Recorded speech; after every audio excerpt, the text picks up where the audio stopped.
Hi, this is Paul Slack. This is the news broadcast. We're speaking to Elizabeth Summer. Hi, Elizabeth. How are you? Oh, I'm great. Thank you. Nutritionist. We've spoken with her many times over the years, and she's given us very good sound advice. And we also have today with us Dr. Stuart, who's with the American Optometric Association. Is that right? Yes. Okay. What do you do with the American Optometric Association? Well, I'm a member of the American Optometric Association, but my full-time position is with the Department of Veterans Affairs Medical Center in North Chicago, Illinois. And there I examine patients, and I do research. I maintain a research lab, and we've published 3 clinical trials in the last 15 years. Okay. Well, thanks for doing that. Veterans are people, too, so they need good. We love the veterans. We honor them. Thank you. Let's use the veterans as an example. I mean, they need to have good nutrition. They need good health, and we actually even need to help them. Like, we probably need to help lots of people who don't know about nutrition. Yes. What are some things that you deal with in that regard? Well, bottom line, we're dealing with a lot of macular degeneration because many of our World War II veterans are reaching their late 80s.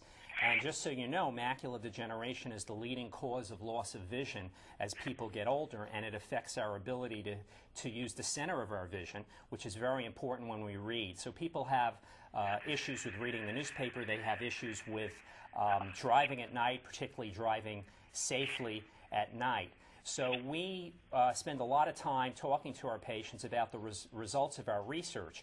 Now, nutrition is only one factor, but it's an increasingly important factor in how people see and an important factor in maintaining health, their eye health as they age. And bottom line is that we recommend to our veterans that they increase dark green leafy vegetable consumption, which you know about, and also omega-3 fatty acids. And those two tend to work very well together. I think Elizabeth can tell you more about the foods.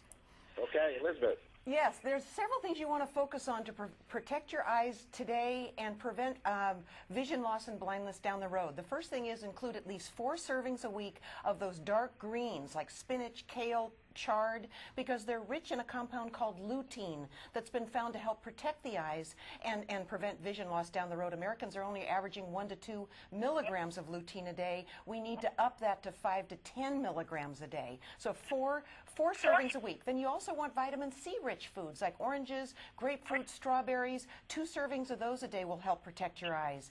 Vitamin E is also important, so focus on nuts like almonds and walnuts instead of potato chips as a snack. And then finally, as was already mentioned, you want to focus on the omega-3 fats, the ones that are in salmon, like salmon, herring, mackerel. If you don't like fish, you're concerned about the mercury in fish, or you're vegetarian, then look for foods that are fortified with that omega-3 fat DHA. And that combination will protect your eyes today and down the road.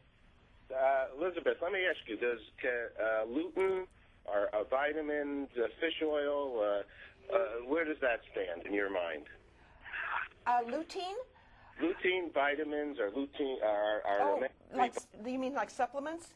Supplements, yes. Yeah, well, anybody worth their weight in nutrition credentials are going to tell you to go to food first. So I really want to emphasize going to the dark green leafies at least 4 times a week, whether it's adding spinach to soup, stews, lasagna, whether it's having a spinach salad, mixing them into your scrambled eggs in the morning. But if you find that you're falling short of that limit, then yes, the next best thing is to take a supplement, but you need to look at the dose. The supplement needs to have at least 10 milligrams of lutein in it. If it has just a few milligrams, it's not going to be good enough. So look for 10 milligrams. Let me ask you, with the difference between glasses and between contact lenses, is there a difference? And in the way you see, sure there's a difference. I mean, with contact lenses, you're getting more light into the eyes. You can see your field of vision is going to be larger. Also, contact lenses can provide more natural vision, similar to your own eyes, and it's particularly useful for people who have differences in their prescription between the right and the left eyes. And there's lots of choices for consumers today in terms of contact lenses and specialty designs, including bifocal contact lenses, etc. Sure. So as somebody gets older, would you say that that's something to consider? You know, I have 88-year-old patients who are wearing contact lenses quite successfully because, remember, people have been wearing contact lenses for 50 years in the United States. So some of these people really started off early with contact lenses, and I do follow their vision and the health of their eyes while wearing contact lenses into their late 80s. Sure. Okay, Elizabeth, nutrition and exercise, those combine nicely? Oh, absolutely. You can't have one without the other. And exercise is so important because we know that there's a link between heart disease and vision loss. So maintaining a healthy heart and vascular system is going to help not only reduce your risk for heart disease down the road, but hopefully protect your eyes. And, you know, I really want to emphasize, too, that it's not that hard to include some of these foods into your diet. You know, you can cook up in the evening some penne pasta, and then in a saucepan saute some onions and garlic, throw in some tomatoes and some spinach, mix that into the penne, and then sprinkle some gorgonzola cheese over the top. You've got dinner on the table in less than 20 minutes, yet you also have a meal that's loaded with that lutein, vitamin C, some of those other healthy nutrients that are important to protect your eyes. Doctor, do you think nutrition has any bearing on glaucoma? You know, we know less about nutrition with respect to glaucoma. As you know, I've been talking about macular degeneration, and then, of course, cataract affects about an equal number of people in the United States, perhaps 20 million each. And glaucoma affects less, about a third, maybe 4 to 5 million people. We know that if we maintain a healthy body, we're going to maintain healthy blood vessels, and nutrition is definitely a component of that. So blood vessel health will support the health of the optic nerve, and in glaucoma, one is dealing with a disorder or dysfunction of the optic nerve. So nutrients definitely have their place, and I do use nutritional counseling with my glaucoma patients to make sure that they're getting lots of dark green leafy vegetables. There's lutein actually in the anterior part of the retina near the optic nerve, and making sure they're getting omega-3 fatty acids. These omega-3 fatty acids have wonderful effects on cardiovascular health. They lower triglyceride levels, they lower cholesterol, they increase HDL levels, they even lower your heartbeat rate, they prevent cardiac dysrhythmia or extra heartbeats. They're going to improve skin quality, insulin resistance if you're diabetic.